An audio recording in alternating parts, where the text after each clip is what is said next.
Pour en discuter, je retrouve l'ex-chef du bureau Asie-Pacifique au SCRS, Michel Junot-Katsuya. Bonsoir, Monsieur Junot-Katsuya. Bonsoir, Esther.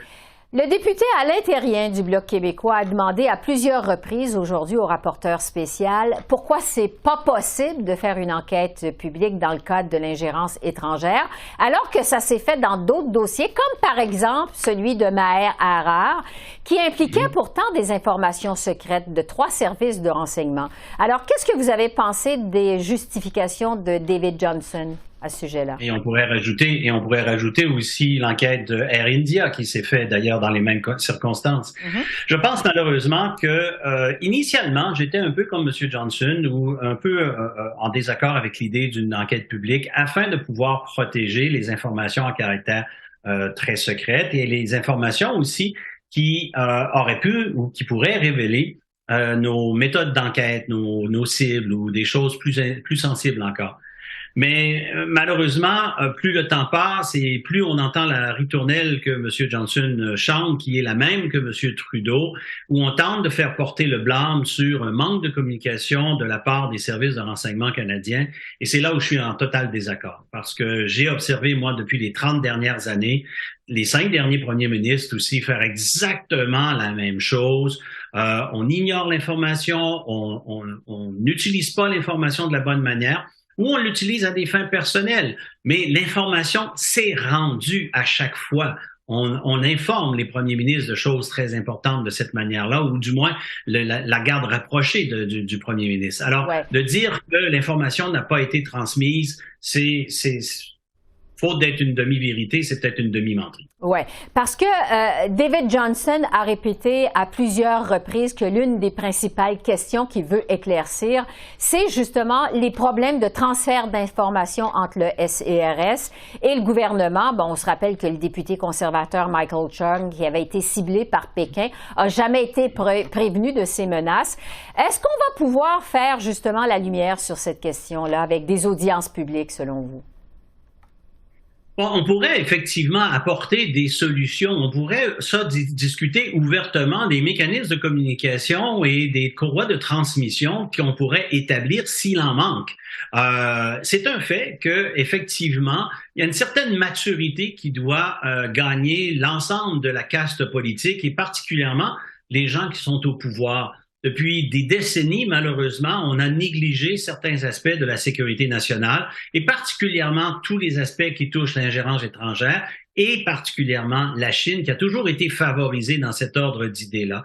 Et c'est pour ça que M. Johnson est probablement, malheureusement, malgré sa carrière très spectaculaire et son service à la nation qui a énormément de mérite, aujourd'hui, je le vois totalement disqualifié pour faire le travail en question parce qu'il est malheureusement beaucoup trop teinté de ses affiliations avec le gouvernement libéral, avec la famille libérale, la famille de M. Trudeau en particulier. Et maintenant, les commentaires et les conclusions à laquelle il vient vont totalement à l'encontre du bien-être de la société canadienne en particulier. Ouais. Quoi qu'il en soit, ces audiences publiques à M. Johnston vont débuter le mois prochain. M. Johnston va inviter des fonctionnaires, des membres des agences de renseignement, des gens des diasporas aussi qui sont touchés par l'ingérence. Mais justement, aujourd'hui, il s'est fait reprocher en comité le fait que plusieurs membres de la diaspora, notamment chinoise, vont refuser de participer à ces audiences pour des raisons de sécurité. Jusqu'à quel point, je dirais, c'est un problème selon vous, ça? C'est un très gros problème parce que au moment où on se parle, non seulement les membres de la diaspora chinoise et canadienne sont en désaccord avec la tenue du cours, le leadership dans lequel on s'est embarqué, mais ils craignent aussi pour leur propre sécurité et c'est une perte de confiance dans nos institutions, une perte de confiance dans le leadership que l'on a à l'heure actuelle, qui va rendre les choses encore beaucoup plus difficiles pour les policiers ou les services de sécurité à pouvoir enquêter, éventuellement obtenir la collaboration de ce public.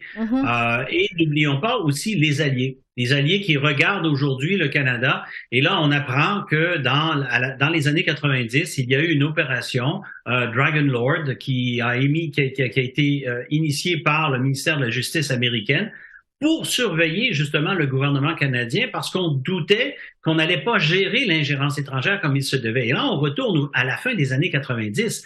Alors, ça fait près de 30 ans maintenant qu'on est sous surveillance parce que d'autres observateurs ont pu voir que le gouvernement canadien, tous les ministres, les premiers ministres qui ont passé, n'ont pas géré comme ils auraient dû. Oui, parce que juste pour revenir sur le fait que sur les audiences publiques, il y a aussi le fait que David Johnston ne pourra pas forcer des gens à témoigner, comme il aurait pu le faire si ça avait été une enquête publique. Est-ce que ça va empêcher encore plus de faire la lumière sur l'ingérence, vous pensez? Ah oui, tout à fait, parce que évidemment, ceux qui auraient peut-être des choses à vouloir dire ne voudront pas se présenter justement, d'autant plus que à chaque intervention de M. Johnston, il apparaît toujours de plus en plus biaisé, de plus en plus orienté sur la ritournelle du gouvernement actuel. Alors, c'est cette perte de confiance, malgré les efforts qu'il va tenter de consulter. Ben, il ne consultera probablement peut-être pas les bonnes personnes parce que ceux et celles qui vont vouloir se présenter n'auront pas nécessairement les choses adéquates à dire. En terminant, Michel Junot-Katsuya, vous dites finalement que l'ingérence chinoise, c'est un problème depuis le gouvernement de Brian Mulroney dans les années 80 et que tous les gouvernements qui lui ont succédé ignorent les avertissements du SCRS. Est-ce que finalement on est rendu à l'évidence qu'il faut vraiment une enquête publique? C'est ce que vous semblez dire finalement. Oui, aujourd'hui, j'en suis rendu à dire qu'il est nécessaire maintenant d'avoir une enquête publique. Malheureusement, la perte de confiance du peuple canadien envers ses institutions, envers ses leaders et le cirque auquel on assiste aujourd'hui nécessite maintenant beaucoup plus de transparence, beaucoup plus de révélations qui pourraient peut-être permettre enfin de voir qu'il y a des gens qui s'attardent sérieusement à vouloir corriger la situation. Mais effectivement, je pense que malheureusement, au moment où on aurait peut-être pu faire sans enquête publique, mais se diriger vers des actions concrètes, on traîne encore avec des consultations supplémentaires qui vont traîner encore. Et avant que l'on ait les choses nécessaires, comme une loi spécifique sur l'ingérence étrangère, une agence distincte pour pouvoir enquêter, non pas sous la tutelle du ministre de la Sécurité publique, qui devient un autre gardien pour le gouvernement et un autre paravent, encore une fois, ça prend vraiment ici des actions concrètes et on n'y assiste pas. Michel Junot-Katsuya, merci beaucoup. Merci. Toujours un plaisir. Merci. Au revoir.